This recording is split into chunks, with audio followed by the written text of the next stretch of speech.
She dealt cards the same way every night, precise and invisible. The high rollers thought she was easy to fool, just another casino dealer counting down to retirement. But when the card counting team made their move, her hand paused mid-deal. What happened in the next 3 minutes would expose a criminal network operating across 5 states and reveal a past the FBI classified for 20 years. Welcome to Secrets Never Told. Before we begin this story of hidden expertise and pattern recognition that changed everything, tell me in the comments, where are you watching from today? And if you believe some skills become sharper with age, hit that subscribe button and help us honor those who see what others miss. The Bellagio casino floor hummed with its usual Friday night energy. Slot machines chimed, roulette wheels spun, and at table 17, Margaret Chen dealt blackjack with the same steady rhythm she'd maintained for the past 8 years. 62 years old with silver-streaked black hair pulled into a neat bun, reading glasses perched on her nose, wearing the casino's signature red vest over a crisp white shirt. To anyone watching, she was exactly what she appeared to be, a reliable dealer approaching retirement, precise but unremarkable. What they didn't know was that Margaret Chen had spent 23 years with the FBI's Organized Crime Division, specializing in financial crime, money laundering operations, and pattern analysis. She'd dismantled crime families in New York, tracked illegal gambling networks across the Southwest, and testified in federal cases that put away some of the most sophisticated criminals in America. She'd retired at 54 with commendations she couldn't talk about and cases that remained classified. Now she dealt cards and watched people, because old habits never really die. The 4 men had arrived separately over the past 2 hours, each taking seats at different tables before gradually migrating to hers. Margaret noticed immediately. She noticed everything. The way they never made eye contact with each other. The way their betting patterns synchronized despite appearing random. The way the youngest one, sitting in third base position, kept his phone on the table with the screen slightly visible. Professional card counters. She'd seen dozens of teams like this during her FBI years, back when she'd investigated casinos for mob connections. These weren't amateurs playing basic strategy. This was organized, systematic, and probably connected to something larger. The lead player was in his early 30s, handsome with expensive clothes and a Rolex that looked real. He sat in first base, controlling the flow of the game with calculated bets that ranged from minimum to maximum based on the count. The second player, mid-40s with a beard, played conservatively at second base, never drawing attention. Third base was the youngest, maybe 25, with a tech-savvy look and nervous energy that suggested he was running the numbers. The fourth man stood behind the table, pretending to watch casually while actually signaling the count through subtle body language. Margaret dealt the next round with practiced precision. She'd been trained by the FBI to read micro-expressions, to spot patterns in chaos, to see connections others missed. These skills hadn't faded with retirement. If anything, 8 years of dealing blackjack had sharpened them. She knew the exact moment when the count went positive. She saw the lead player's bet jump from $25 to $500. She noticed the barely perceptible nod from the standing spotter. Most dealers would have missed it. Even experienced pit bosses might have taken another hour to identify the pattern. But Margaret wasn't most dealers. She'd spent 2 decades tracking criminal organizations that operated with far more sophistication than a casino card counting team. This was child's play compared to Russian money laundering networks and cartel financial structures. She finished the hand, paid out the winners, and subtly pressed the surveillance button under the table with her knee. 1 tap for routine monitoring, 2 taps for suspicious activity, 3 taps for immediate security response. She pressed twice. The surveillance room would review the footage, but Margaret already knew what they'd find. She'd seen enough. The lead player won the next 3 hands in a row, his bets perfectly calibrated to the favorable count. He was good. The team was good. But they'd made one critical mistake. They'd assumed the dealer was just part of the furniture, someone to exploit rather than someone to fear. They'd profiled her the same way criminals always did. Elderly woman, minimum wage job, no threat. Margaret dealt another round, her movements unchanged, her expression neutral. But behind her reading glasses, her mind was processing information at a speed that would have impressed her old FBI colleagues. She was counting the count, tracking their system, identifying which of them was the tech specialist, who was muscle, who was the money. 23 years of training doesn't disappear just because you retire. The floor supervisor, a young man named Derek, approached the table during a shuffle. "Everything good here, Margaret?" he asked, his tone casual but his eyes scanning the players. "Just fine," she replied with a warm smile, never breaking character. But as she shuffled, she tilted the deck slightly, giving Derek a clear view of her name tag, where she'd positioned her casino ID at a specific angle. It was a signal she'd established months ago with security, a private code that meant federal-level concerns. Derek's expression didn't change. change, but his posture shifted infinitesimally. Message received. The lead player increased his bet again, now at maximum table limit. $1,500 on a single hand. The count was deep positive, and he knew it. What he didn't know was that Margaret had been in rooms with men who bet millions on a handshake, who laundered money through casinos with systems far more elaborate than simple card counting. This wasn't impressive. This was amateur hour. She dealt the cards. Lead player got blackjack. He smiled. That confident smile of someone who thinks they're smarter than everyone around them. Margaret had seen that smile before, in interrogation rooms and federal courthouses. She paid him without reaction, her hands steady. That's when she noticed something that changed everything. As the lead player collected his chips, his sleeve rode up slightly, revealing a tattoo on his inner wrist. 3 interlocking circles with a small star in the center. Margaret's blood went cold, not from fear, but from recognition. That wasn't just a tattoo. That was an identifier for the Volkov network, a Russian organized crime group she'd investigated 15 years ago.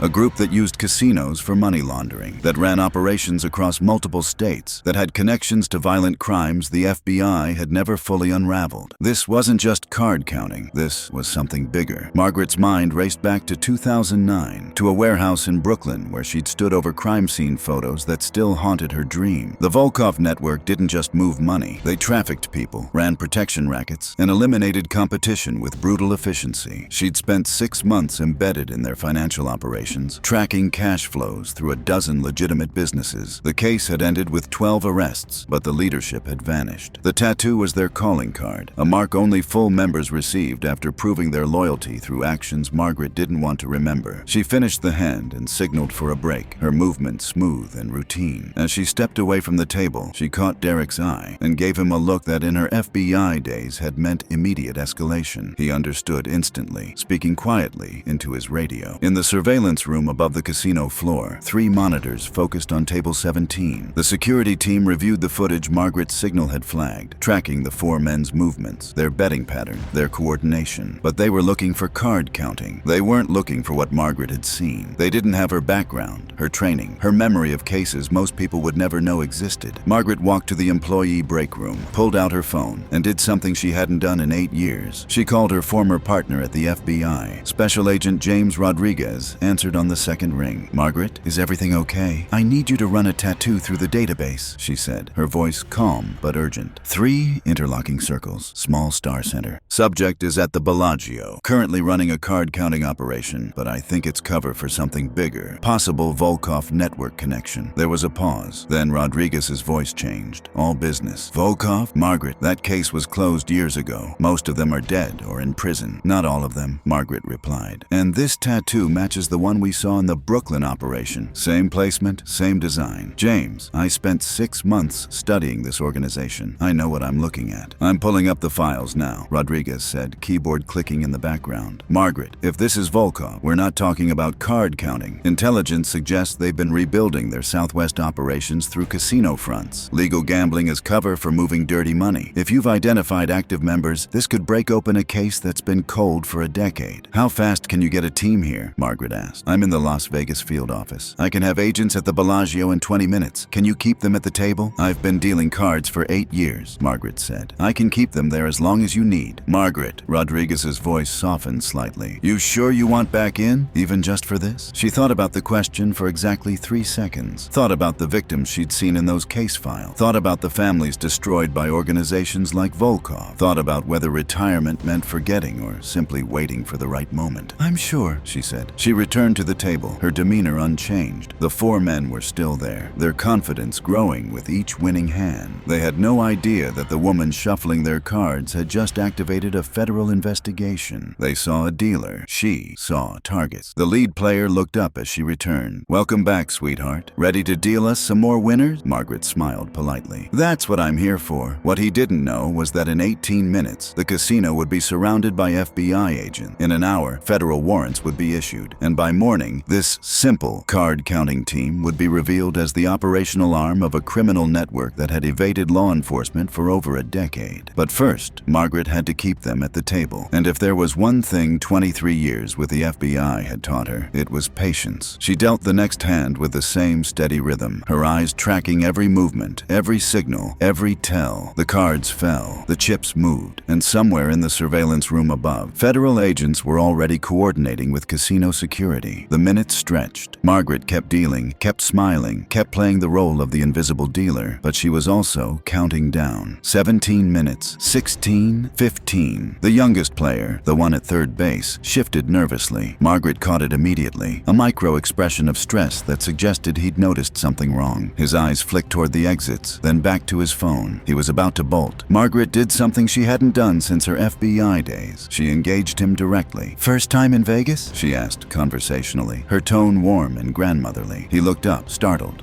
No. Been here a few times." "It shows," she said with a smile. "You play like someone who knows the game." Smart betting. She dealt another card, her movement fluid. "What brings you to town? Business or pleasure?" The compliment and casual conversation relaxed him slightly. That was the thing about criminals. They wanted to be recognized for their intelligence, even when that recognition came from someone they'd underestimated. He settled back into his seat, his flight instinct temporarily soothed. "Little bit of both," he replied, attempting charm. "My friends and I are celebrating a business deal." "How wonderful," Margaret said warmly. "Congratulations. What line of work are you in?" The lad player's eyes snapped to the young man, a warning clear in his gaze. But the damage was done. The youngest had engaged, had broken protocol, had made himself memorable. Margaret filed away every detail of his response, every nervous gesture, every tell that would help federal prosecutors build their case. 12 minutes. The lead player's phone buzzed. He glanced at it, his expression shifting almost imperceptibly. Something was wrong. Someone had sent a warning. Margaret saw it all, the way his jaw tightened, the way his eyes swept the casino floor with new awareness. He was calculating exit routes now, assessing threats. He stood slowly, collecting his chips. "Cash me out," he said to Margaret, his voice tight. This was the critical moment. If he left now, the FBI might lose him. Margaret needed to buy more time. "Of course," she said smoothly. "Just need to call for a chip runner for amounts over 5,000. House policy." It wasn't policy for that amount, but he didn't know that. "Won't take more than a minute." She pressed the call button, then made a show of organizing his chips, counting them slowly, recounting them for accuracy. Every second mattered. The lead player's tension increased. His hand moved toward his jacket pocket again. Margaret recognized the movement, the unconscious reach for either a weapon or identification he might need to flee. Her training kicked in before she could think. "I wouldn't," she said quietly. Her voice completely changed. No longer the friendly dealer, now something else entirely. Something that made the man freeze mid-motion. He stared at her, really seeing her for the first time. "Who are you?" "Someone who's been watching you a lot longer than you've been watching the cards," Margaret replied. The other three players were standing now, sensing the shift, their eyes finding exits. The bearded man's hand slipped inside his jacket. The youngest was backing away slowly. Only the spotter remained calm, but Margaret saw the calculation in his eyes. He was the professional, the one who'd done this before, who knew when an operation was compromised. That's when the casino's main entrance doors opened, and 6 men in dark suits walked in with the purposeful stride of federal agents. They didn't run. They didn't shout. They simply moved through the casino floor with absolute authority, their credentials already visible. Special Agent James Rodriguez led the team, his eyes finding Margaret immediately. 20 years of partnership meant they didn't need words. He nodded once. She nodded back. The 4 card counters were surrounded before they could process what was happening. "Federal Bureau of Investigation," Rodriguez announced, his voice carrying authority that silenced the nearby tables. "You're all under arrest for violations of the RICO Act, money laundering, and conspiracy to commit fraud." The lead player's face went pale. "We were just counting cards. That's not illegal." "You're right," Rodriguez replied. "Card counting isn't illegal, but using a casino to launder money for the Volkov criminal network is. And thanks to someone who recognized your organization's signature, we've been tracking your operation for the past 45 minutes. All 4 men turned to look at Margaret, confusion and shock evident on their faces. The elderly dealer, who'd been so invisible, so perfectly forgettable, stood there with a slight smile. "Margaret Chen," Rodriguez said, gesturing toward her with unmistakable respect. 23 years with the FBI Organized Crime Division. Lead investigator on the Volkov Task Force, 2008 to 2010. She put away more members of your network than anyone in federal law enforcement. You picked the wrong table, gentlemen. The casino erupted into whispers and phone cameras. Dealers at nearby tables tables had stopped dealing. Players were standing to watch, and Margaret, who had spent 8 years being invisible, suddenly found herself very visible indeed. The arrests were efficient and professional. Within 10 minutes, all 4 men were in custody, their phones and belongings collected as evidence. Casino security had cordoned off the area, and federal agents were already interviewing witnesses. But before Rodriguez left with his team, he stopped at Margaret's table. "You still have it," he said with genuine admiration. "I never lost it," Margaret replied. "I just stopped using it. The Bureau could use you back. Consulting work, nothing full-time. Cases like this, we need people who can see what others miss, people who remember the details everyone else forgot." Margaret looked around the casino floor, at the life she'd built in retirement, at the quiet routine she'd come to appreciate. Then she thought about the patterns she'd recognized, the criminals she'd helped apprehend, the rush of using skills she'd thought were behind her. "Let me think about it," she said. Rodriguez smiled knowingly. "You've got my number." "But Margaret, between us, you were never really retired. You were just undercover." After the agents left and the casino returned to its normal chaos, Patricia approached Margaret's table, along with the casino's general manager, a distinguished man named Vincent Calabrese. His expression was difficult to read. "Miss Chen," he began formally, "I've just been briefed by casino security and the FBI. I'm told you identified a criminal organization operating on our floor and helped facilitate their arrest." "I just noticed a pattern," Margaret said carefully, unsure where this was going. "You did more than that," Vincent replied. "You protected this casino from being used as a money laundering front, which could have resulted in federal action against our gaming license. More than that, you demonstrated a level of awareness and expertise that goes far beyond the usual dealer responsibilities." Margaret waited, her FBI training keeping her expression neutral. "Why didn't you ever mention you were FBI?" Patricia asked. The same question she'd posed earlier, but now with the weight of management present. "Because I wasn't," Margaret said simply. "I'm a dealer. The FBI was a different life." Vincent studied her for a long moment. "I'd like to offer you a position as our security liaison. Better pay, regular hours, and your expertise would help us protect not just against card counters, but the kind of sophisticated operations you clearly understand. We need someone who can see what our security team might miss." Margaret considered the offer. It was tempting. Recognition, better compensation, a role that utilized her full skill set. But something about returning to that world, even in a different capacity, felt like going backward rather than forward. "I appreciate the offer," she said carefully, "but I like dealing cards. I like the rhythm of it, the people, the simplicity. What happened today was an exception, not something I want to become routine again." "But you could have been doing something more important all along," Patricia pressed. "Something that mattered more." Margaret looked at the cards in her hands, thought about the 8 years of quiet service, the countless hands dealt, the players she'd entertained and protected in small ways every single night. She thought about the retiree who came in every Tuesday and told her about his grandchildren, the young couple on their honeymoon who'd sat at her table for hours, the businessman who'd confessed he came to her table because her calm presence helped him forget his stressful job. "Every job matters," she said. "I just happen to have skills that became useful today. That doesn't make what I do the rest of the time less valuable. These people," she gestured to the casino floor, "they come here to escape, to feel lucky, to have a good time. Helping them do that safely matters. It's just a different kind of service." Vincent nodded slowly, a new respect in his eyes. "If you change your mind about the position, let me know. But for what it's worth, Miss Chen, you're exactly the kind of person we want representing this casino, regardless of your title." The shift ended at 2 a.m. Margaret collected her tips, said goodbye to the other dealers, and walked through the employee exit into the cool Las Vegas night. Her phone buzzed. A text from Rodriguez. 4 arrests, $2.3 million seized, warrant for 6 more. Volkov Network's Southwest operation shut down. "You did that. You're a legend." She smiled, typed back, "We did that." Then she added, "And I'm interested in the consulting work. Call me next week, but only for cases like this. I'm not leaving the tables." "Fair enough," came the immediate reply. "Welcome back to the fight, Chen, even if it's just part-time." As she drove home through the neon-lit streets, Margaret thought about the path that had brought her here. From FBI agent to casino dealer wasn't a step down. It was just a different kind of service. But tonight had reminded her that sometimes the best place to serve is exactly where no one expects you to be, where you can watch, wait, and when the moment comes, act with all the skill and training that never really leaves. She thought about the young dealer she'd trained last month, teaching him how to read players, how to spot trouble before it started. She thought about the regular customers who sought out her table because they felt safe there. She thought about the quiet satisfaction of doing a job well, even when no one knew the full depth of your capability. Some people retire to disappear. Margaret Chen had retired to hide in plain sight, and when it mattered most, most, that made all the difference. She wasn't a casino dealer who used to be FBI. She was both, simultaneously, a person whose past and present existed in harmony rather than conflict. The cards she dealt every night were real. The skills she carried were real. Both versions of Margaret Chen were authentic. And perhaps that was the real secret she'd learned in 8 years behind a blackjack table. You don't stop being who you are just because you change what you do. The training stays. The awareness remains. The ability to act when needed never fades. It just waits, patient and ready for the moment when it matters most. Have you ever witnessed someone whose hidden expertise changed everything in a single moment? Someone who waited quietly until they were needed most, then revealed skills no one knew they possessed? Share your story in the comments. At Secrets Never Told, we believe the most powerful protectors are often the ones sitting right in front of us, dealing cards, pouring coffee, or simply watching with eyes that see everything.